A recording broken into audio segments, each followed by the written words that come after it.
Hey, what's going on, everybody? This is JohnJake Gaming on the mic here, coming at you with a brand new episode of the USBL here on MLB The Show 21, using that PS5, of course. And we got a special episode for you guys here today. We have the inaugural USBL Amateur Draft, and since we haven't had any, previous seasons logged, this season was a little bit different. So it's going to be a random draft order, for the best amateur players, coming up and getting ready to start their professional careers. So, got 6 rounds of the draft. We probably won't do all of them, but we'll at least do the first round or two, and then we'll go ahead. We'll take a look at each team's individual draft classes, as well as maybe take a look and see what players are deserving of the opportunity to get called up to the show, to the USBL League from the minor league system. So it's going to be a good one, man. If you're excited for today's episode, I need you guys to do me a favor and smash that like button, hit subscribe if you have to be brand new. With that being said, before we start with the first pick, we'll go ahead now, see what the order is, since it is going to be a random order, of course. So starting off with the first pick, it will be Aurora Lightning, then the San Antonio Outlaws with the second pick. Following with the third pick is the Detroit Leopards. Then the fourth pick is the Boston Quakers, the Baltimore Stone Crabs, rounding out the top 5, and will be picking number 5. After that, we'll have the Phoenix Firebirds at number 6, the Nashville Blues at number 7, the San Jose Marauders at 8, with the New Orleans Kings at 9, then the Washington Senators at number 10, and the Denver Bald Eagles, who actually to this point currently have the worst record so far in season number 1. They will actually be picking number 11. Following that, we have the Seattle Pilots at 12, the Philadelphia Patriots at 13, the Houston Astronauts at 14, the Milwaukee Bears. Rounding out the top half of this USBL first round, the Milwaukee Bears will be picking number 15. Then we get into the second half of the first round. We'll have the San Francisco Seals at 16, the Jacksonville Suns at 17, the Louisville Colonials at 18, the Memphis Bobcats at 19, and then rounding out the top 20, the Cleveland Rockers, who do have one of the best records in the USBL as of right now. They will be picking at number 20, so not a bad spot. Following the Cleveland Rockers, we go into the bottom third of the USBL first round. We have the New York Knights, the Indianapolis Indians, the Chicago Freeze, the Columbus Jets, who have struggled quite a bit, and so have the Charlotte Cougars, but they will be picking in the back half of this first round. And then rounding out the USBL first round is the Minnesota Ducks, the Las Vegas Lounge Wizards, the San Diego Seals, then the Atlanta Barons, and then pick number 30 is going to go ahead and be the Los Angeles Saints. So that's going to be the first round, and without further ado, the Aurora Lightning are now going to be on the clock. So to get things started, we will go ahead and see what the Aurora Lightning are in need of. And right now, looks like they're thin at the starting pitching position. We do also know that they are also currently weak over at both right field as well as the first base position as well. But right field, though, looks like some guys that, could be really special, could be some blue chip prospects. But at the exact same time, though, they, may not be ready for a long period of time. And then at first base, even though they are a little weak out at first base as of right now, there really isn't any blue chip guys at the first base position. So it looks like the Aurora Lightning will be going with a starting pitcher with the first overall pick. And now there are 4 blue chip prospects that are currently available, and it looks like they will go ahead and select, looks like Diego Cabrera, gonna be a 65 overall with an 80 potential, from New York, an American-born player. So Diego Cabrera is going to be the first overall pick in the first ever USBL amateur draft. Now picking, though, is the San Antonio Outlaws, and the San Antonio Outlaws are actually kind of in a similar situation as the Aurora Lightning. They are also a team, that is, a little bit scarce at the at that starting pitching position as well. They're pretty, deep, pretty balanced everywhere else. That being said, they do also need a right fielder. They do also need a first baseman. But it gets a little bit more complicated, though, as, there's no surefire guys, that are blue chips. These guys all have bust potential at the starting pitching position, 50s or 55 overalls. Meanwhile, at right field, it's a pretty similar catch. Esteban Chavez or Williard Gonzalez, aren't really surefire guys either, despite being, those, kind of prospects. So it's down to two people. It's going to be Francisco Tejada or Von Cooler. And the San Antonio Outlaws, they will go ahead with their second pick. They'll go with Von Cooler based off the age. He's only 18 years old. So Von Cooler is going to be the second pick for the San Antonio Outlaws in this USBL draft. And that now leaves the Detroit Leopards, who now have the third pick in the USBL draft. And, despite what you see on screen, they actually are, they do need quite a few things. They need a center fielder, they need a shortstop, second, first baseman, even a closer or a relief pitcher would be of really big help as of right now. But, we'll see what, could be found here. But I'll get back to you guys to see what I'm thinking for the third pick. Alright guys, so at closing pitcher, I ended up finding Edward Winkler for the Detroit Leopards. Currently an 80 potential, 65 overall guy. Could be one of the best players in this draft class as of this year. He's from Alabama, 22 years old. He's got 4 different pitches. We'll see if he does end up having the type of career that he can live up to. It's big expectations, but Edward Winkler will be drafted by the Detroit Leopards, and he will, the 22-year-old, oldest player drafted so far, is going to Detroit. Meanwhile, in Boston, they do have the 4th overall pick in the USBL draft, and they need a couple of outfielders, they need a third baseman, and they need starting pitching as well. Now, the question is, whether they go with an outfielder or not. Although, that being said, though, at their other positions of needs, there actually really isn't any starting pitching that they can go towards. So it looks like, for this team, looks like Boston will be going for one of the, guys that could be a bust in this draft, potentially Francisco Tejada. He is from Michigan, 21 years old, does have 5 different pitches, but does need to work on the knuckleball just a tad, only able to throw that at 62 miles per hour. But, the rest of his stuff looks pretty good overall, and could be a really special pitcher if he does have the time to develop. So, that being said, the Boston Quakers will go with the 4th pitcher out of 4 players in this draft, and will be going with a starter. As that will now go ahead and leave with the Baltimore Stone Crabs, and they are actually in need of a catcher. Now, the good news is there is quite a few catchers that are in this draft currently.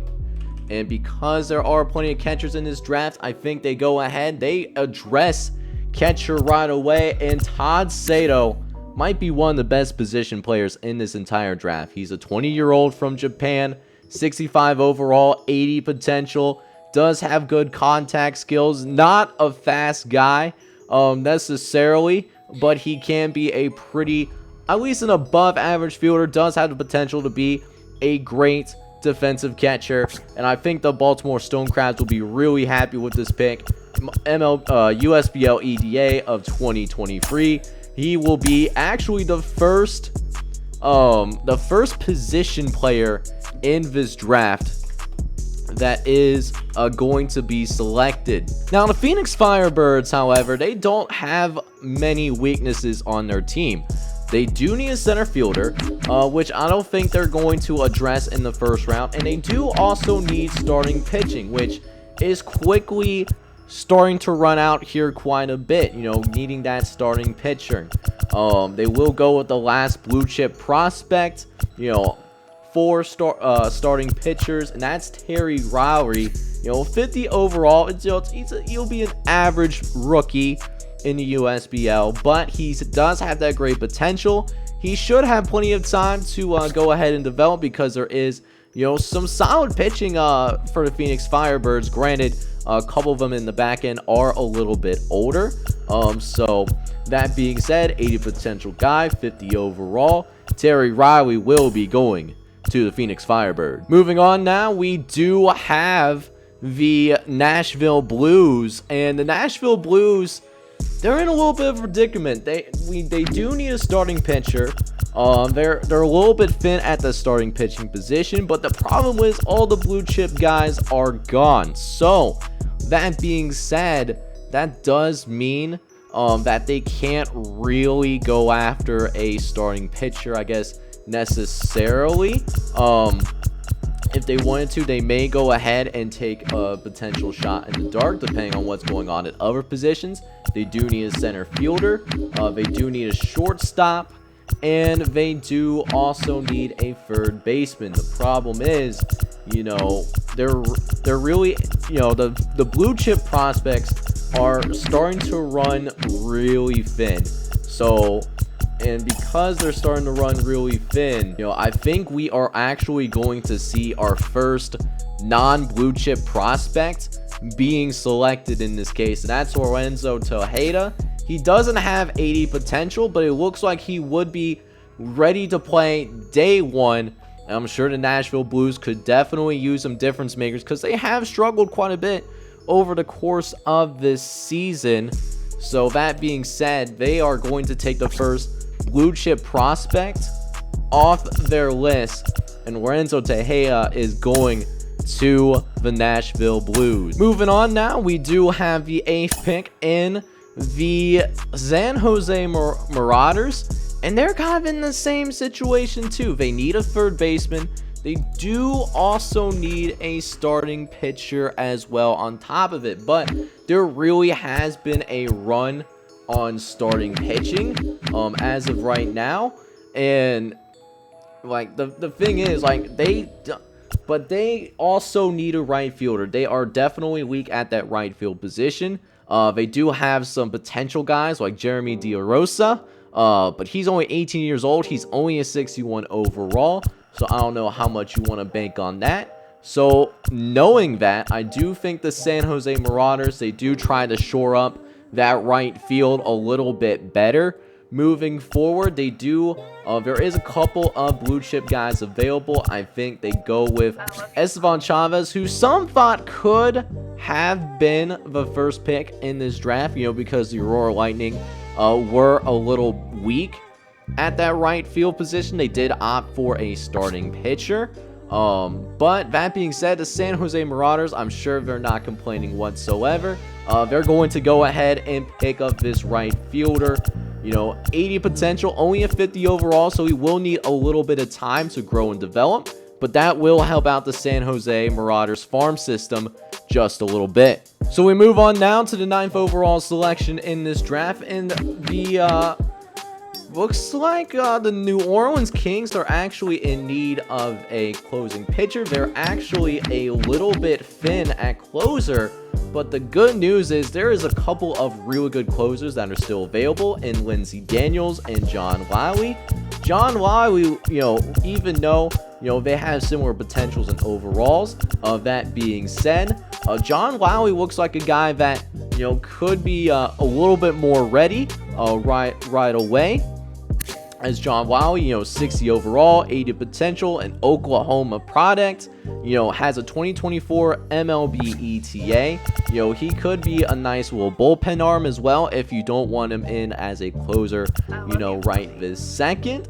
So John Willie will go ahead. He'll get the call, and with the 9th overall pick, he's going to go with the New Orleans Kings. Keeping it in the same division, we do have the Washington Senators on deck next, and they do need quite a few things. They need a first baseman, they need a second baseman, they basically need infielders, and they do also need starting pitching. Now, the problem is, first baseman doesn't have a blue chip. Actually, second baseman does have a blue chip prospect, Ian Kinney. And I think that's where they're going to go. They are going to pick up the sole blue chip prospect that does play the second base position, and Ian Kinney, the Oregon product, with 80 potential and 60 overall, will be drafted by the Washington Senators. And that does leave the Denver Bald Eagles in a really tough spot as of right now. They need a lot of help. They at almost every position, I would imagine, except second and third base. Other than that, they could use some help in a lot of different places. But the problem is a lot of the blue chip prospects are already gone. They're already off the board.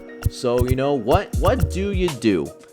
How do you go about, attacking this draft, and still getting a really quality player? Now, thankfully at catcher, there is, quite a few catchers that are available, and that could be a little bit helpful to say the least. But yeah, it's a tough situation right now for sure. If you're the Denver Bald Eagles, you need a really quality guy, and I would actually not be shocked if they ended up with the first overall pick next season. But that being said, at least for this year, there's a lot of guys that are, in, that 2025 plus range, so they're not even going to necessarily be ready right away. So you gotta bank on, who is perceived at the very least, to have the best potential. That's really the $1 million question. I think this time around, I don't think you go with catcher. They do have quite a few catchers in their organization. Sean Murphy is a young guy. Tom Murphy shown that he can do some things at the very least. First base doesn't really have any blue chip guys. I think you go with I think they're gonna go with a pitcher in this situation. Maybe not Art Hunter. He is listed as a reliever, but instead they go with a closer, and they go with Lindsey Daniels from Pennsylvania. He'll go in. He can at least be a great bullpen arm. The bullpen has really struggled this season, and it could use some help, man. There's not really any solidified closers in Denver yet. Maybe Lindsey Daniel could be the long-term answer once he's ready to go. So that does leave the Seattle Pilots on deck. They have the number 12 overall selection, and they need some similar stuff. They need starting pitching, they need a second baseman, they need a catcher. They do also need a reliever and a closer eventually, particularly second baseman. But there is no second baseman that are necessarily available, so they may have to pick that in a later round, to say the least. But that being said, we'll go ahead and see what else happens to be available, see what they could go with. There is a reliever that they could end up grabbing as well. And then at catcher, there is 3 other prospects that they can go ahead and pick up. They're fixated on Nelson Reyes. He seems like he has the most ability out of everybody. Wilson Contreras is on the roster as of right now, but Nelson Reyes could be the long-term answer, because Wilson Contreras is currently in his prime as of right now, but that's not going to last forever. They will eventually need somebody to step in when, his time passes, when he's no longer in his prime, and I think, that would be a good answer for them. So, going with a catcher with the 12th overall pick for the Seattle Pilots. For number 13, I have the Philadelphia Patriots. Need some guys as well. They're not thin anywhere in terms of talent, but they could use a couple of different things. A left fielder, could use a shortstop, third baseman, catcher, a closer, or a reliever. Now, at reliever, there is a guy, 80 potential, 55 overall. At catcher though, there is a couple of different guys here too. The thing is, which way do you want to go? There's a couple of catchers that are still available that are blue chips, but there's only one more pitcher left on the entire board that is considered a blue chip prospect. But other than that, you know what I'm saying, like, it's slim pickings. So I think in this case, going with a relief pitcher, because they are in need of some bullpen arms. They only have 2 good bullpen arms as of right now, so Art Hunter makes a lot of sense here. 55 overall, 80 potential. Art Hunter, welcome to the Philadelphia Patriots. And that does leave the Houston Astronauts on the board, and they could use some stuff too. 14th overall pick. They are in need of starting pitching. They are a little bit thin at that starting pitching position as of right now. You know, beyond the 5 starters, there really isn't anyone that is ready to step up in a big way, and that's not good, because Michael Piena, he's progressing a little bit, but how long is that realistically going to last? 32 years old. Last year of his contract as well. That is also an issue that they will have to deal with, per se. So it's a tough spot for sure, and I don't know what the great answer is for that, especially because they didn't really scout all that much. Although Tim Fark looks intriguing for sure. 80 potential, 65 overall. But they are also in need of a right fielder, and Willard Gonzalez surprisingly fell down pretty far, but I think that ends right now. Willard Gonzalez, he's going to make his way onto the Houston Astronauts. Take the best player available. He becomes the 14th overall pick. And that also leaves the Milwaukee Bears with the 15th overall selection, and it's really thin pickings after that. I think the only place that has a guys that have blue chip prospects is catcher, and looks like that might actually be the case. There is only 2 blue chip prospects that are left and are available, and it is indeed that catcher position. Now, luckily, they could happen to use a little bit of help at catcher. Now, they do have similar potentials, similar overalls, but that being said, Giancarlo Coronado is only 18 years old, the Puerto Rico product. If you're going to bank on potential, going to bank on longevity, you're going to want someone that is as young as possible. And here, catcher certainly makes sense for the 18-year-old, because both their USBL catchers are aging, 30 and 33 years old respectively. And, the catchers that they have in the farm system don't have the best potential in the world. So Giancarlo Coronado makes a lot of sense. He becomes the 15th pick. So moving on is the San Francisco Seals are up to the plate next. And not only do they need a left fielder, but they do also need starting pitching on top of it. We do know that there is only one blue chip prospect remaining, and that's at catcher. The problem is the San Francisco Seals are already deep at catcher, so that actually would not make any sense for them to go about drafting another catcher. That being said, though, checking out starting pitching and actually looking at left field, there's a guy that does intrigue them a little bit. Ed Carrington, 70 potential, 55 overalls, mostly scouted, not the sexiest prospect in the world, I would say. Doesn't really have good power, and even Ed probably will have below average power, to be honest with you, but at the same time would be a good defensive player, I would think. Has really good stealing abilities, at least average speed, and can make contact with the baseball. That's also really important as well, and usually likes to pull towards right field. Ed Carrington, might not be a sexy pick, to say the least, but I think it's a pick that would make sense because there is only 2 left fielders in the entire San Francisco organization. So Ed Carrington will be selected with the 16th overall pick. Moving on now, we have the Jacksonville Suns up deck, and the Jacksonville Suns, they're in luck. They needed a catcher, and look who falls to them. Chase Sewell, 55 overall, 80 potential from Washington, D.C. This is a no-brainer pick. He's the last blue chip prospect remaining.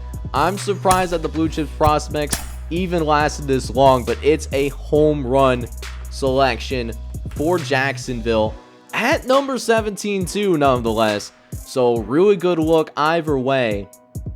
And now officially all of the blue chip prospects are officially gone like a girl in a country song. So that being said, how are they going to play out with the rest of this? The Louisville Colonials do have a lack of first baseman, but do they pick up a first baseman here? You know, looking around, there is a third baseman that they could go for, and Enrique Ohahe. I'm pretty sure I butchered that name extremely well, but you know, we're not going to be perfect every time. They could go center fielder as well, or ironically, they could go for a catcher. You know, all the catchers that are blue chips are gone. But at the same time, you know, there's still some good catchers out there, that, shouldn't be overlooked as well. And you know what? The thing about, this guy too is, Randy Egbert, has 75 potential and 55 overall. He's still only 19 years old, so he has plenty of time to develop as well. And there's really one prospect, Ronaldo Hernandez, who's an A prospect. And we might see him in the USBL either sometime this season or next season, but always good to have a backup plan just in case that doesn't work out. So Randy Egbert will be drafted by the Louisville Colonials. So the next pick in the inaugural USBL draft belongs to the Memphis Bobcats. And for Memphis, it gets a little bit tougher now. We're getting to the later stages of the first round. You really have to go ahead and rely on your scouting. And in this situation, they do need a shortstop. They do have a couple of shortstops in Nico Goodrum and then a potential game changer in Bobby Wood Jr. But after that, a lot more to be desired. Need more for the farm system. And in this case, 18-year-old Johan Castaneda is available, 55 overall, 65 potentials. So the potential is above average as well. Mostly hits balls in the center field. Does have like a nice even spray, so does have the ability to hit it in all three parts of the field for certain situations. And again, he's only 18 years old, so he's only bound to get better. So Johan Castaneda makes a lot of sense, even though may not have the most potential in the world. So that does leave the Cleveland Rockers, and Cleveland's in a pretty good spot actually. They do need a couple of things. They could use some starting pitching because they are a little bit thin at the starting pitching position. Their center fielder and third baseman also aren't necessarily the best either, necessarily. So that is something that they will have to deal with as well. But looks like they are looking at a third baseman. That's really their most scouted guy. So again, Cleveland doesn't really need anything. You do have the best record in the USBL for a reason. So Cleveland, they got the best record. So because they got that best record, they're kind of go for somebody that's a little bit of a need. Oh, this is actually third. Yeah, more of a little bit of a need, but not necessarily. Kind of thinking more in the future at third base. Go with Geronimo Rodriguez, 60 overall, 65 potential. Not the sexiest pick in the world, but they know him pretty well, and that's what they're going to be rocking with. And that does end up leaving the New York Knights on deck, and they need just a little bit more, to say the least. The New York Knights, they do need starting pitching, which they are thin at. They could use more starting pitching in their farm system. And particularly right now, they don't have much going on. Their 4th and 5th starter is only a 70 overall. Matt Schumacher, who knows how long he'll be in the USBL. He might not be USBL caliber after this season, so they are in desperate need of starting pitching. The problem is a lot of starter pitchers have been selected in this round alone, right? So I mean, it's a pretty tough spot to be in. It really is. So what do? They do have a first baseman scouted pretty well, and they do need a first baseman. As for right field, they don't really have anyone scouted out in right field. The New York Knights are looking at Leo Williams, 75 potential, only a 45 overall though, which is a little concerning for a first round pick. Could be a bust now that I think about it, but the New York Knights, that's who they're most familiar with, so that's what they're going to do. They're going to go ahead and grab Leo Williams and hope for the best. Hope he can live up to that potential, because if not, this could be a really bad pick for the New York Knights. And you can see why now that like it gets really hard, even like towards the back end. But good things about like the Indianapolis Indians, like from a talent perspective, the Indianapolis Indians don't necessarily need, well, they need a couple of things for the farm positions, but like they're not really weak necessarily at any position, at least from a talent perspective. They do need starting pitching and a shortstop from a farm system perspective, which is certainly different, but thankfully there is a shortstop that is available that they've scouted out pretty well. Ethan Sheehan is available for the Indianapolis Indians, 60 potential, 55 overall. Not great potential, but again, they don't need anybody. The thing is, like for shortstop, they could certainly use some more bodies. Some more competition never hurts whatsoever.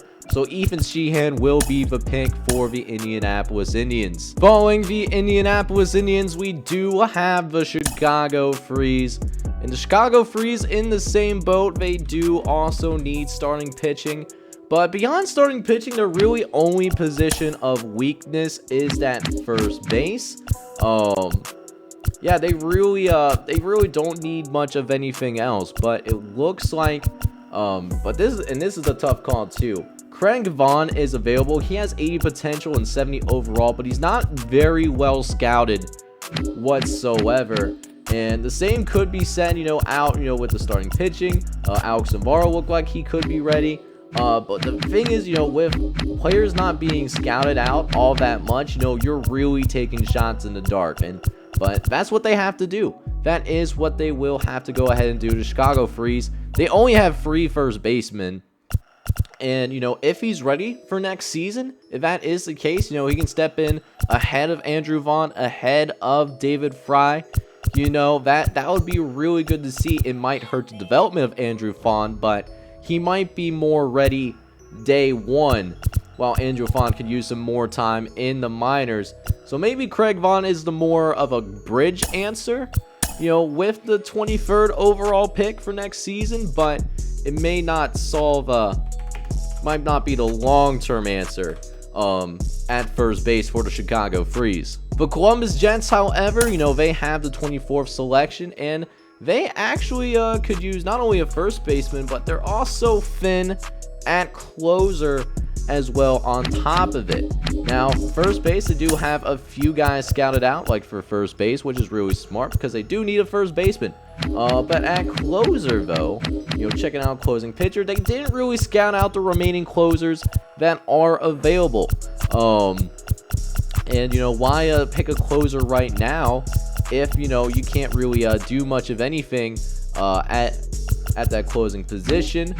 So first base, they definitely need a first baseman, because they are, identify that as they only have 2 first basemen, Jose Abreu, but then after that, they literally have nobody in the farm system. Maybe Taylor Jones, but he's more of a developmental piece, to say the least. I think that you got to go with Levi Johnson. He's got that 80 potential. He's mostly scouted out too. Not a blue chip guy, but I think it's a solid pick overall for the Columbus Jets. And that leads to the Charlotte Cougars.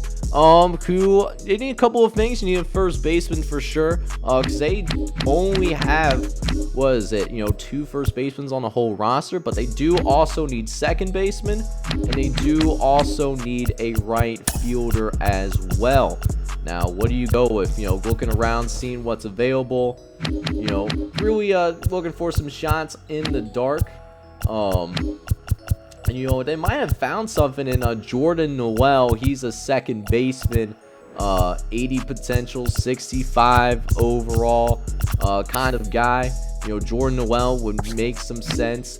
But I think they'll go with maybe first baseman. It's a tough call to make. But I think Charlotte, may, even though, first baseman is a need because they only have 2 first basemen on the entire roster, and both of them are aging.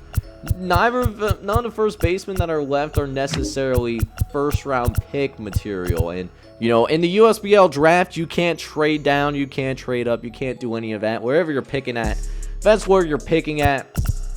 So Jordan Noel going with as a second baseman prospect will be selected. Minnesota Ducks are next up on the board, and they could use quite a few things. They could use some starting pitching and closing pitching for the farm system, but to shore out the rest of their team, they could use second or third baseman, and they could use a couple of outfielders on top of it, and getting to a point where there's not a lot of guys that are heavily scouted, to say the least. There is a left fielder that they did scout and that they are seriously looking at, and that's probably what they're going to go with. Jack Mann, he is an 80 potential with 55 overall, is 21 years old, so it's not that old as well.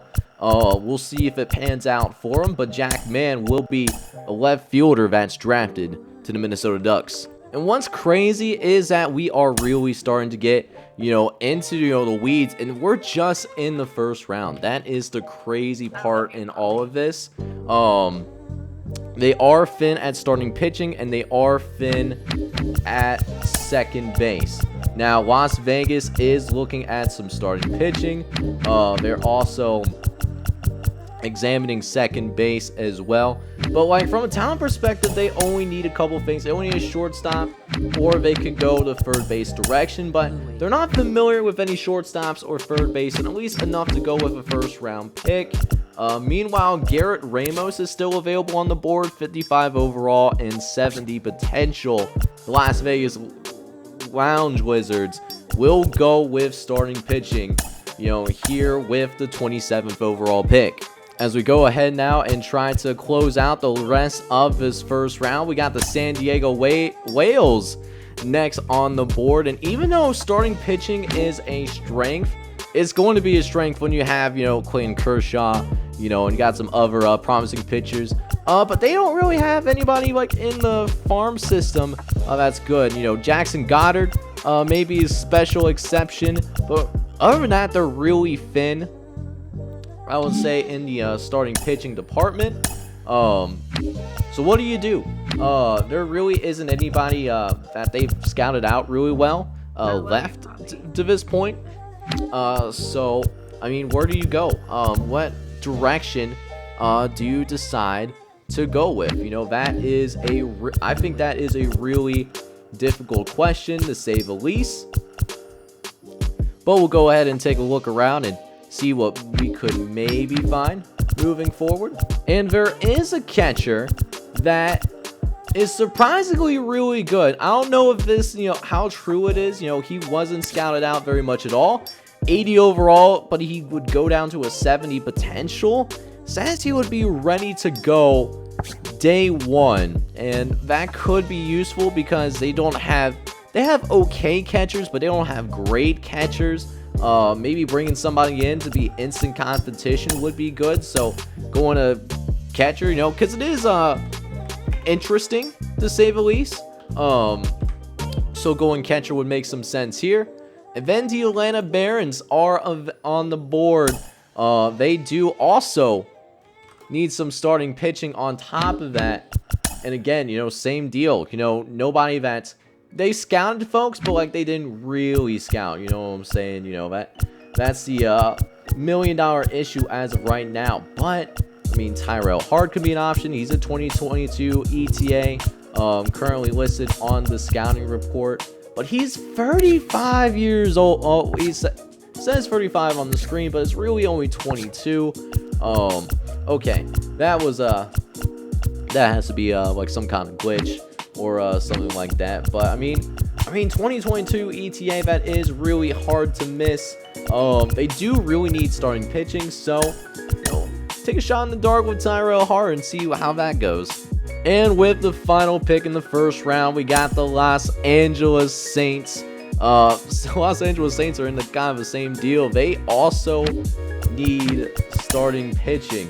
But can they get some starting pitching though? They do also need a left fielder, a right fielder, and a second baseman. But they don't really need. But that's none of their green guys. You know what I'm saying? That they're going after. Now at starting pitching, Alex Navarro is still available. He's a 2022 ETA. 65 overall and 80 potential. I think this is the move. If you're the Los Angeles Saints, and that would round out the first round for the USBL draft. But with the length of the first round, I think it is time to go ahead. For the remainder of this draft, I think I'm going to be mainly highlights as teams filling, things that they desperately need, from a lack of players perspective in the farm or, actual players in general. Starting with starting pitching with the Minnesota Ducks in the competitive balance round A. They do end up picking up Tim Farp in the competitive balance round. 6'1", 194 pounds, has a 2022 ETA. We'll see if he can live up to that. Meanwhile, in the second round of the USBL draft, the San Jose Marauders, they do go ahead and shore up that third base position. They find Martin Newman, who's 65 overall, has 65 potential, an Alabama product with average injury risk. He has a 24 ETA and will be selected with the 8th pick in the second round. Later on in the second round as well, the Seattle Pilots also decide to go ahead and shore up the second base positions. They only have 2 second basemen in their entire organization. They're going to go with Dustin Bryant here in the second round. 65 overall, 80 potential, the Texas product. Going to get a good opportunity here down in Seattle. I can feel it. Keeping it in the second round, the Houston Astronauts here in, this second round of USBL draft, they decide to go ahead and address that starting pitching position. They find themselves Buford J, 60 overall, 75 potential overall. Could be a good look with a 2024 ETA and will be selected midway through the second round. Elsewhere in the second round, the Indianapolis Indians will go ahead and address that starting pitching position. They go ahead and look at Dan Case, the 22-year-old Florida product, 60 overall but 80 potential. Don't know how much of that is true necessarily, but with that being said, could be somebody that can be very special for this Indianapolis Indians organization. Speaking of some miniature needs, the Chicago Freeze will also go ahead and go on a little bit of a mini run of starting pitchers themselves. They go ahead and pick up Cyrus Ernest, only a 55 overall, but 19 years old and does have 80 potential. Fastball looks pretty good. Also has a curveball and a changeup that he can go to as well. Later on in the second round, the Charlotte Cougars will go ahead and address their need at first baseman. They got a couple of good first basemen, but you need somebody down there ready to go in the farm system. I think Patrick Blankenship, fits that mold pretty well. 70 overall, or 60 overall, 70 potential. Has some decent scouting accuracy and is only 20 years old as well. He'll be a good pickup for the Cougars from a need perspective. Shortly after, the Minnesota Ducks do go on the board here in the second round, and they address the fitness that is at closing pitcher. They do have Trevor Rosenthal, but after that, they don't really have anybody MLB ready. Hopefully, Roger Sanchez fixes that. 70 potential, 65 overall, but a 2022 ETA. So So the Minnesota Ducks go ahead and draft him from the JUCO ranks, joining the USBL that way. After that, the Las Vegas Lounge Lizards go ahead and address their need at the second baseman position. Get someone that could potentially, be the future at second base, because it doesn't seem like they really have that as of right now. So that being said, gonna go ahead and make sure that's taken care of. Go with Giancarlo Soto, only 5'10" and 180 pounds, but 18 years old, has 80 potential, could be a good pick. After that, the San Diego Whales will go on the board and will also address some need of their own, going with starting pitching here in the second round and going with Richie McCartney, the Oklahoma product that is 21 years old. Got some good size on him, 6'5", 220, has a really good fastball. The matter is, can he control it? Can he develop those other pitches though? Only time will tell, but the potential is certainly there. Moving into the compensatory round now, we go to the Louisville Colonials, who may have something at first base, and they could certainly use it. They only have 2 first basemen in their entire organization, Jared Walsh and Junior Villalobos, who neither of them are really that great. So even if this doesn't necessarily pan out, it'll still be good depth at first base. At least have somebody up at at first base. Moving on down to the third round of the USBL amateur draft, and finally the San Jose Marauders, they're going to go ahead, they're going to address starting pitching. They might have a good one here in Christopher Clement if he lives up to what he's scouted for. 65 overall, 80 potential as well, 6'4", 221 pounds. Might need to learn more than just 3 pitches, but the pitches that he do have are all really fast. If he could maybe add a changeup or something like that, oh man, would he be a very dangerous human being. So welcome to San Jose, Christopher Clement. Keeping it going midway through the third round, and the San Francisco Seals will make sure they go ahead and take care of starting pitching as well. And Harvey Cole looks like a really intriguing person. 70 overall, 80 potential, only 18 years old as well, and it has a 2022 ETA. Now, don't know if that will actually be the case, but that being said, he is decently accurate. San Francisco could very well have a very good gem in store. Moving on now to the Cleveland Rockers, who doesn't seem like they really haven't been very active, but they haven't had any compensatory picks or competitive balance picks. So Cleveland, they do end up, actually they didn't even have a second round selection, so they only picked 1 person to this point, but they will make it count and make sure that they go ahead and address the starting pitching position.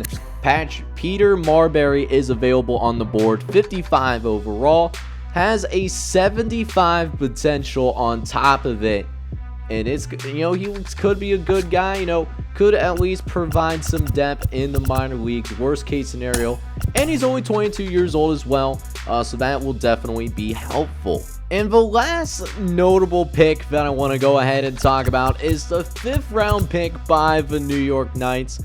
Not necessarily because this prospect is necessarily awesome per se, but New York kind of done messed up with how they wanted to go about scouting starting pitching.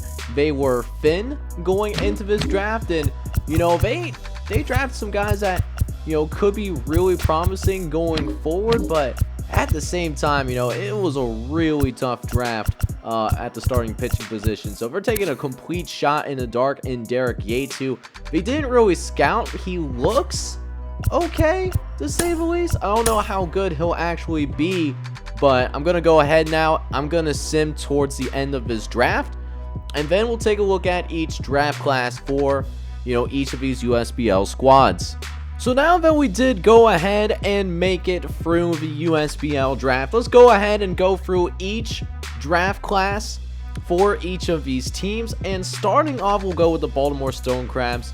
Todd Soto, he was the 5th overall pick, and he Turns out he could be a really good player, man. 69 overall, nice, but has 92 potential. On top of that, he can be a future star in this league. Boris Ramos, not to be outdone, he could be a very good player, all-star caliber player as well, somewhere down the line, but has some growing to do. Only a 57 overall, but does have really good speed that can really help him out. Orlando King might be USBL ready right now. He's already a 70 overall, but has 79 potential. This is turning to a really good draft class. Darnell Tomlinson's okay. Freddie Espinoza could be a solid player as well. Nathaniel Davis, the center fielder, 74 overall, but 64 potential. Maybe a guy that you bring in right away up to USBL level and hope that potential gets better, but we'll just have to see about it. For the Boston Quakers did a really good job of putting together a really good team. The starting pitcher, Francisco Tagilo, 4th overall pick, 92 potential, but only a 58 overall though. We'll see if he can live up to it, but he looks like a really good prospect. Riley Sweet, it looks like a solid player. He was the 2nd round pick. Antonio Juarez, look at that speed, 97 speed, 90 stealing. He's going to be a menace on the base pass, has 90 potential as well. He was the 3rd round pick for Boston. Moving on to the New York Knights, and the New York Knights, they did okay in the beginning, but I mean, they kind of done messed up overall. Leo Williams, Will Korzer, and Joe Green all do look like all-star caliber players, but Leo Williams, is a guy that, could really grow into something, but 45 overall, though, not really good for a 1st round pick whatsoever. Probably could have done a little bit better. But I mean, it is what it is. They did also get a reliever that only has 54 potential. The New York Knights overall seem like they had a rough draft going into this one. The Atlanta Barons actually did have 7 picks, and that's because one of them was a competitive balance pick. Looking at this Atlanta Barons class, they did end up getting Murray Matlock with the 3rd round pick that the Barons had, and could turn into something promising. Only a 43 overall, can't really do much of anything, is going to need a lot of development, but could turn out into the best player of this draft class if he's developed properly. They do also have Luis Garballo, who could be USBL ready day 1. He is 72 overall, but only 75 potential. So how good does he actually become? Do you send him down to the minors, or you send him up to the USBL level right away? I don't know. It's honestly a tough call because it doesn't really have much room to grow, to be honest. Romain Alguer, who pretty small guy, 5'9", 174 pounds, but 69 overall though, has pretty good contact, pretty good fielder as well, and has 79 potential. For Forrest Feliz also could be a decent reliever pretty soon, has 77 potential. And now we move on to the Cleveland Rockers, and Cleveland, they weren't very busy, to be honest. They only had 5 picks. They didn't even have their 2nd round pick in the USBL draft, but Jormanio Rodriguez was their 1st pick. He was the 20th overall pick and could turn into something. 60 overall, 70 potential. Their best player that they picked up, though, was a 2nd round pick, Peter Marbury, 64 overall, but has 89 potential, can be a borderline number 1 starter for your organization in the future. Up next, we have the Chicago Freeze, and Chicago actually did not have a 5th round or 6th round pick, but their first 4 picks weren't too shabby, though. Craig Van, ended up with 76 potential and 61 overall, which is not too shabby. They did also pick up Cyrus Ernest, who is a 19-year-old starting pitcher, only a 52 overall, can really only bunt, does have really good velocity on his ball, but has 83 potential too. Richard Jennings, borderline almost ready to play at the USBL today, and could turn it into a solid starter. with that 77 potential. And then Bronson Blum, who was their 4th round pick, 85 potential guy, but only a 51 overall, needs to work on his all-around game, but his speed should help him. The Columbus Jets, however, were pretty busy on draft day. They got a potential monster in Levi Johnson for the Columbus Jets, only a 46 overall, but 94 potential. This guy just has a ton of potential to go ahead and work with. They did also pick up Greg Rutledge, who was I believe it was the 3rd round pick for the Columbus Jets to go ahead and work with. He could be a really nice player. In the later rounds, they did also manage to pick up Eden Hoffey, who could be a USBL reliever today. But does he grow any more than this? 73 overall. He could be okay, but, that 72 potential is tough considering he does have, he's a pretty good prospect today, but he's not a great future prospect. For the Detroit Leopards, what we do end up having is, Edward Winker, who turned 3rd overall pick, was a really good pick by Detroit. 72 overall guy, so he could play at the USBL today if need be, but 92 potential. He can be one of the best closers that the game has ever seen. In the 3rd round, the Detroit Leopards did second round pick. He also got Gilberto Correa, who really good speed, 94 speed, has a solid defensive abilities, needs to work on the bat. He has to work a little bit harder on that. But, could be a decent USBL player, 65 overall, 72 potential. In the later rounds, Johnny Brown was selected for Detroit as well as a solid player, 61 overall and a 71 potential, which for a later round pick is really not that bad. So that's a nice pick in the 4th round. Meanwhile, for the Nashville Blues, this is what they ended up getting. Lorenzo Tejeda looks like a really solid player from the get-go, 70 overall, but only 75 potential, unfortunately. So how much does he grow? That's a little bit unsure. They did also pick up Jim Dominguez with their 2nd round pick. He ends up with 83 potential, good speed, good defense, needs to work on the bat. Also, they got Walter Naquin, who could be a future star for Nashville, 94 potential, but will have some work to do in the minors. And then look at what they have a potential gem here in, looks like the 4th or 5th round, potentially, only 57 overall, but 82 potential. If you can get that in the later rounds, that's a really good look. Minnesota, though, did a really good job. They might have a couple of home runs with their first couple of picks. They got left fielder Jack Mann, who is a 90 potential guy. And then they also got Tim Tharp, who's a starting pitcher, 92 potential as well, 63 overall. He could be the first one from this draft class for Minnesota that does make it to the USBL.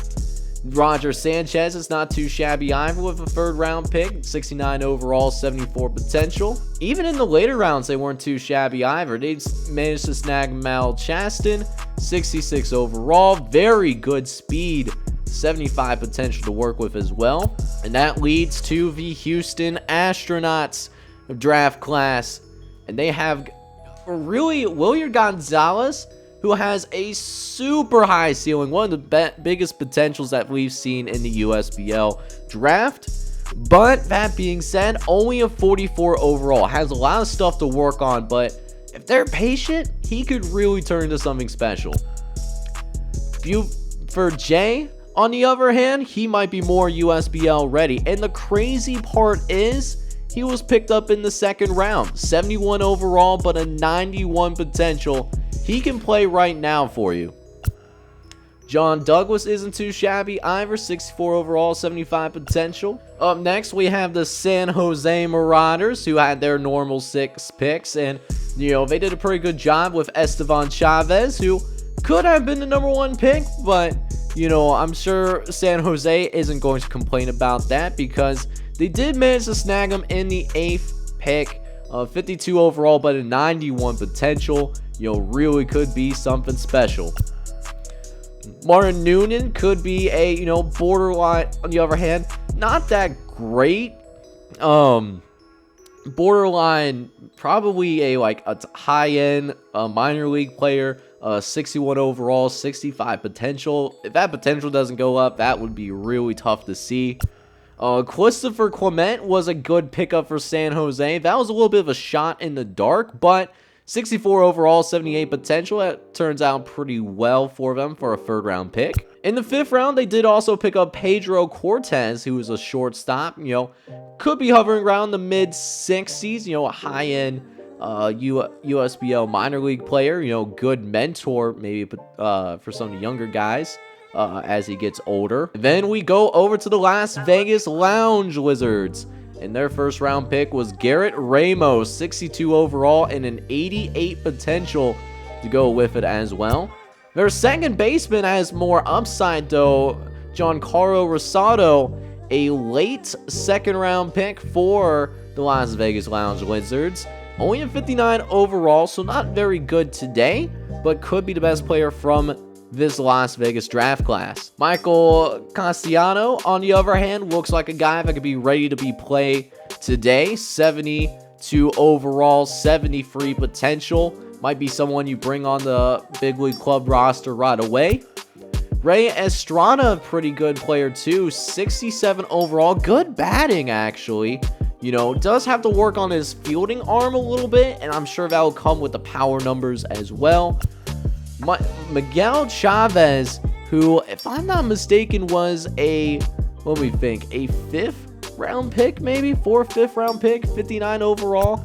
And then they got Clinton Bergman, 62 overall, 75 potential. So a really good draft here by Las Vegas overall, getting somebody that's either potentially ready to play today or bringing in somebody that can be a USBL starter sometime down the road. The Seattle Pilots, however, may have snagged maybe the best player in the draft, Nelson Reyes. 98 potential. That is absolutely insane. He could be not only a star, but potentially the best player in the game of baseball. And you know what? They also got Dustin Bryant. They got 290 overall. 90 potential. Actually, no. 390 potential guys. Seattle did a really good job with their draft. Nelson Reyes with their first round pick. He was a 12th overall selection. Their second baseman, Dustin Bryant, who isn't ready to play today, but can be a star. Eric Huntley, 69 overall, 91 potential too.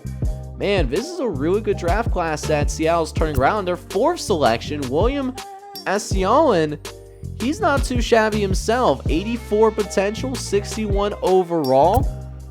So not bad, At the end of the day, this is a really good class. This might be the best class that we've seen thus far. And even at their last pick, Antonio Hernandez, 67 overall, 64 potential. That's not bad at all, man. For the San Antonio Outlaws, San Antonio did have the 2nd overall pick, and they went with Vaughn Schuer, who 94 potential, but only a 53 overall, so will need some time to develop. Same thing could be said for Jose Oreyes, who was a right fielder selected in, I believe, if I'm not mistaken, the 2nd round. 84 potential, but only a 48 overall, though. Another player that, want to highlight is Troy Watts. They got him late in this draft, got him as, want to say, a 5th round pick. 48 overall, but could be a really good player, borderline all-star if he lives out to that potential. Finally, in the end, they got Giorgio Mata, a relief pitcher, 75 potential only, but a 66 overall. He could make it to the USBL. If you can get that from your 6th round pick, that's really good to see, man. I love to see it. The Charlotte Cougars, on the other hand, had a little bit of a struggle in their USBL draft. No stars necessarily, but they got a couple of potential all-stars. Jordan Newell, 61 overall guy, but has 82 potential. And then they also picked up Ornes Corbin out in the 3rd round. He has 88 potential. His biggest strength, he's got an arm, and, he's more of a guy that hits for power, but has a hard time making contact with the baseball. If he works on that, he'll be a solid USB. Actually, a really good USBL player. 4th round, they got Pablo Valenzuela as well, 60 overall, 74 potential. And in the final round, they got Brian Chin, who's a relief pitcher, but 65 overall, that's really not bad. You know, that's a solid minor league reliever from the jump. The Jacksonville Suns did have not only their usual 6 picks, but they did have a competitive balance pick as well, and that was used on their 3rd baseman.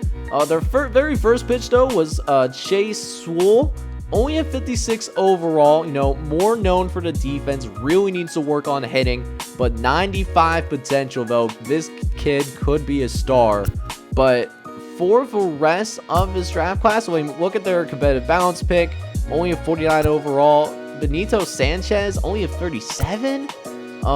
Dave Darden's okay. He's a 61 overall, but only 60 potential, though. Yeah, this draft class is not good for Jacksonville. The 37 overall, especially, that's a little concerning, especially for a 2nd round pick that Jacksonville had. For the New Orleans Kings, they did a pretty good job with drafting, I think, overall. They got John Wiley, closing pitcher for the New Orleans Kings. And they got him with the 9th overall pick. 96 potential, too, on top of it. Got that 63 overall. Clint Robinson, though, not to be outdone, 62 overall guy, and has 84 potential to go with it. Meanwhile, Antoine Jones, a center fielder, could be a solid player for New Orleans. You know, has a really great speed, too. And then in the 5th round, they did end up picking up David Kyle, who only a 61 overall guy, you know, needs to work on his stamina a little bit. Only 75 stamina for a starter, but has 78 potential and can be a USBL starter. Up next is the Philadelphia Patriots, and Art Hunter was the 13th overall pick in this USBL amateur draft. He is only a 55 overall, but he does have 94 potential and could be a star in that bullpen if he can live up to it. Other than that, the only 2 other players of note for this Philadelphia draft class is Steve Oreos, who's also a starting pitcher, 72 potential, 60 overall, can be a USBL caliber player. And they also got Roger Wiles, who probably will be a high-end USBL minor leaguer, maybe a guy that, you know, occasionally gets some looks as a result of injuries, but probably won't see too much big league time. The Washington Senators, though, are competing with the Seattle Pilots for the best draft class. They get Ian Kinney, who's a 92 potential guy, 61 overall. They also get Mariano Guzman, who the Washington Senators picked up with their 2nd pick. He has an even higher potential and has the same overall. And then their highest potential guys in the 3rd round, Ray Montano, 3rd round pick, 94 potential, only a 53 overall because he does need to work at his stuff, you know, at the plate. But again, you know, a few stars here, you know, in this draft class. You love to see it. Beyond that, they did also end up getting Felipe Cruz, a 60 overall guy, 60 potential, probably a AA player in this draft class. And then with their final pick, they got Caden Oliver, who could make it to the USBL Big League team too. He has 64 overall already. So, you know, you want to talk about a guy that, you know, could be one of the first out of his draft class to get to the big leagues. You know, it could be Caden Oliver, depending on how his production goes. Then we have the Indianapolis Indians, who actually did not, they actually didn't really need to pick too much of anything. Their first pick was a little bit of a bust. Ethan Sheehan only has 67 potential, but they did make up for it with their 2nd pick in Dan Casey. He is a 63 overall guy with 93 potential. So, I mean, if you like turn these picks around, you know, I wouldn't have any complaints about this draft class, to be honest. Monte Fortinat, you know, solid pick in the 3rd round, 68 overall guy. How much does he grow, though? And then Hoyt Dart's a dude that can fill in the farm system. The Louisville Colonials, meanwhile, they had quite of work that had to be done. They had a compensatory pick and a competitive balance pick on top of it. You know, so a lot of chances that they had the draft. Now, they could have done a little bit better. Randy Egbert, not that great. They did end up getting Pedro Gutierrez in the competitive balance round A. He has an 88 potential. They did also get Enrique Ojeda with 82 potential as well. Top of it, nice all-around player. Doesn't excel at one thing, but he's, you know, doesn't really have a weakness in his game, to say the least. Kevin Lacey isn't too bad either. First baseman, 60 overall. Also has 71 potential too. Derek Garcia, they got him as a left fielder in the 4th round. He's a 74 potential guy, has 64 overall. And then the last person I want to talk about from the Louisville draft class is Cosmo Estrada, 67 overall with a 66 potential. The Milwaukee Bears are up next. The Milwaukee Bears, look at, you know, might be the steal of the draft, but I'll get to him in a second. Their first pick was Giancarlo Cornero, who was a catcher, only 18 years old, 57 overall, but a 94 potential. They did also get Julian Fredwicks, who's a pretty fast guy, but needs to work on that overall game, maybe get a little bit stronger, maybe work on his defense just a little bit. But 88 potential, you know, for another 18-year-old that Milwaukee picked up, that's pretty good. They did also pick up Garrett Cadden, 62 overall, 65 potential. Freddie Fernandez could be something special, an all-star caliber player, 60 overall, but an 83 potential. But the steal of this draft, a 90 potential guy, you will not believe when they got him. They got this guy in the 4th round, and he's a 90 potential guy. You love to see that. Alan Monticelli doing could be biggest steal of this draft potentially, depending on how he develops. And even if he does live out to that potential, he should still be able to make it to the USBL at some point. The Aurora Lightning did have the very first pick in the USBL draft, and they used it on Diego Cabrera. And, you know, Aurora, you know, they're having a solid season so far. They have 66 overall. They have 92 potential on top of it to go with that as well.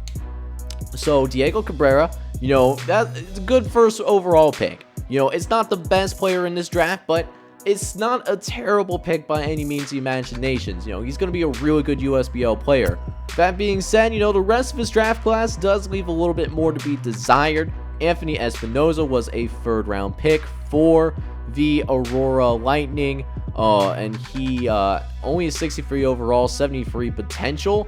So, you know, borderline starter, I would say. But yeah, the rest of his draft class, though, just leaves a little bit more to be desired. The rest of the picks that they made are just, they're not good right now, and they're going to need some time to develop. The Memphis Bobcats, on the other hand, they might have made the worst 1st round pick. Johan Castanera, that was their 1st round pick, the 19th overall selection. He might not see the USBL big league team anywhere. Only a 57 overall, 65 potential. Unless his potential goes up, he might be the biggest bust from this draft. They did get Tim Balaui, 82 potential. That is their biggest potential guy in this Memphis draft class. He is also only 18 years old. That's the same for Castana. They did also get Raymond Soriano. And then they did also get Murray White, Stephen Na. And yeah, I mean, like the 2nd through 5th picks. Yeah, the 2nd through like 5th picks in this draft, you know, they're solid players. Tim Bonu is a solid player. Ramon Soriano is a solid player. Murray White's a solid player. And Stephen Na is a solid player as well. It's a good depth draft for Memphis, but that 1st round pick, that's gonna leave a little bit of a mark. Phoenix, on the other hand, did not really mess up as bad with their 1st round pick. They ended up with Terry Riley. He's a 19-year-old starting pitcher, only a 52 overall, but does have 91 potential. does need to work on striking out guys and also making sure he doesn't walk as many guys as well. Miguel Corano could be a really solid player. I love his mustache, by the way. 93 speed to go with it as well. 71 overall, 77 potential. This is a guy that is USBL ready potentially as soon as Season 2.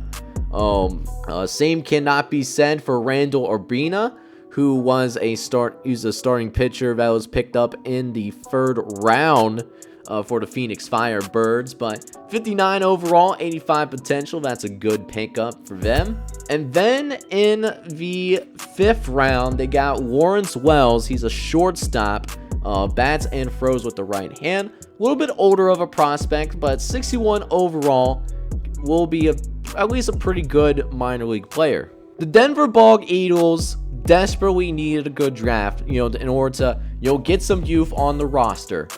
And I think they did a really good job of that. They got Lindsey Daniels, 94 potential guy. That's their best pick that they made, 62 overall. They did also get Sammy Castillo, same overall, but an 84 potential. So a good draft for Denver so far. Then they got Will Lucy, shortstop, 80 potential as well, 57 overall. He works on the bat, he'll be good to go. Left field, Stephen Hardy, 83 potential guy, 50 overall as well. Again, needs to work on the bat a little bit. Actually, needs to work on anything that doesn't involve running, but good pick also by Denver.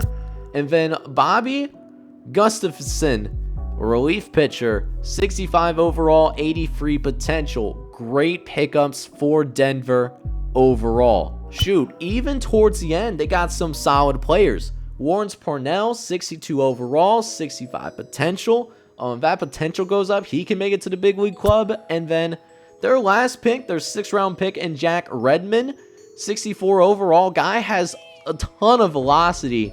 When you can throw the ball as hard as he can, you'll have a chance to make it to the big league club. And, this is a good, not as good as like Seattle or trying to figure out who else had 3 stars on their team. I want to say it's Washington, but it's a good class. The fill in the lineup, with some young guys that could be ready to play, in the next couple of seasons. The LA Saints, on the other hand, didn't do much here on draft night. They didn't have a 2nd round pick. They did have their 3rd through 6th round picks. Alex Navarro, pretty good pick for Los Angeles overall, 82 potential, 68 overall. They were picking towards the end of the draft, so they get a little bit more slack. Pete Fortinot, very close also to being a USBL caliber player with 67 overall. John Watt, could be a high-end minor league player, low-end, guy that gets called up maybe as a gap person. That's what I see in him.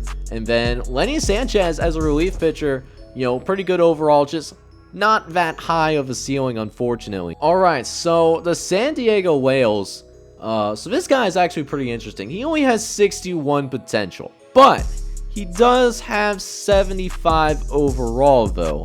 So maybe he can step in and be the starter right away as the 28th overall pick. But maybe it's going to be one of those things where it's going to be as good as it gets. Their next picks, though, their 2nd pick and their 3rd pick were really good.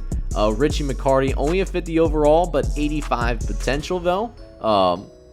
When we're talking about, the amateur draft, you're really thinking about potential more than anything else. Peter Phelps, 54 overall, 92 potential. That's really good to see. And the last team that I want to cover in their terms of their draft class, got Ed Carrington, solid player, 62 overall, 77 potential. So not that great, but it'll make it to the USBL, I'll imagine. Manuel Vaccaro is a 69 overall guy, so he's almost ready for the USBL right now. But he only has 60 potential, so I don't know if he ever makes it to a USBL club. Harvey Cole might be their best pick, though. He's a 74 overall, so he's ready to play today, and he's an 85 potential guy as well. Dominique Santiago as well, 63 overall, 79 potential. And their last pick wasn't too shabby either. James Cairo, 63 overall, 69 potential. So guys, that is going to go ahead and wrap things up here for the USBL inaugural draft.